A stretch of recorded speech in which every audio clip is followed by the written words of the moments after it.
She arrived at the school gym with quiet confidence and no interest in drawing attention.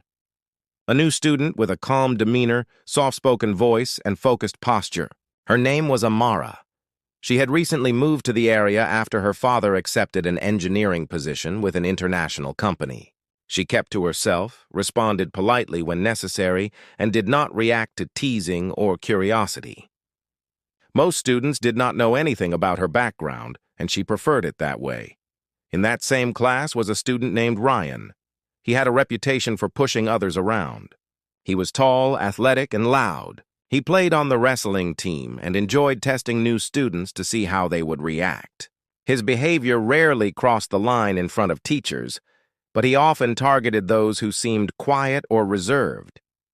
From the moment Amara entered the gym, Ryan noticed her silence. He made comments about her being shy and asked if she was afraid to talk. She did not respond. He tossed a ball near her to see if she would flinch. She simply stepped aside and continued the activity. Her lack of reaction frustrated him. He wanted a visible response, and she gave none. Their gym instructor, Coach Mendez, emphasized safety and cooperation. He ran organized drills, partner exercises, and basic conditioning routines. Most students followed instructions closely when he watched. Ryan followed the rules only when necessary. When the coach turned his attention elsewhere, he would try to provoke reactions for entertainment. On the day of the incident, the class practiced a striking drill using kick shields. The purpose was to teach balance, spacing, and controlled knee strikes to padded equipment. No contact to the head or body was allowed. Partners were switched every few minutes. Amara was first paired with a younger student who struggled to hold the pads firmly. She adjusted her strikes to prevent injury, keeping her movements controlled and precise. Those near her noticed her balance and technique, even though she did not use full power. She stayed focused and quiet.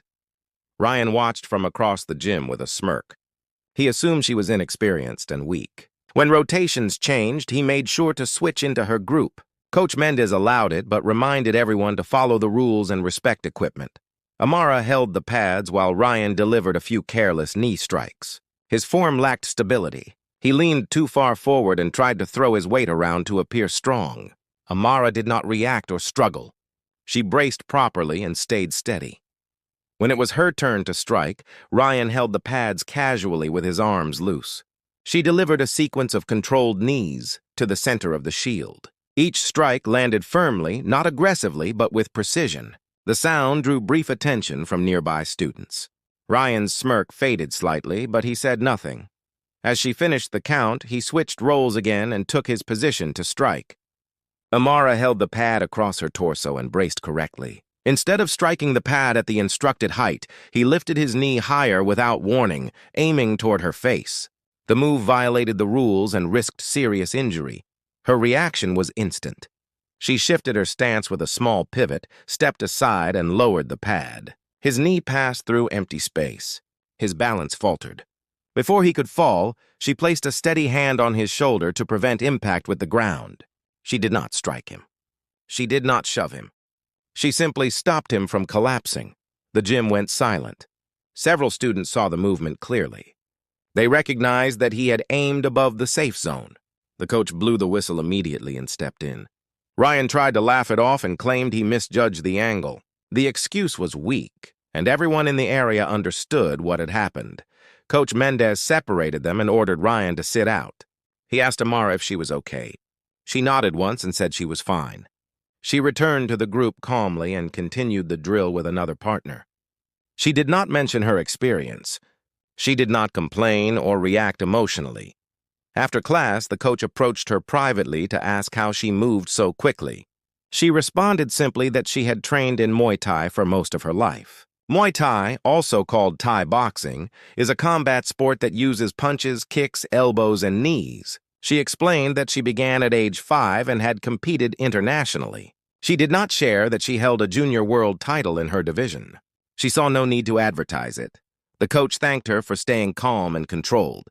He advised her to report any further issues and assured her the incident would be documented. Word spread among the students through quiet conversation and a few short video clips captured on phones.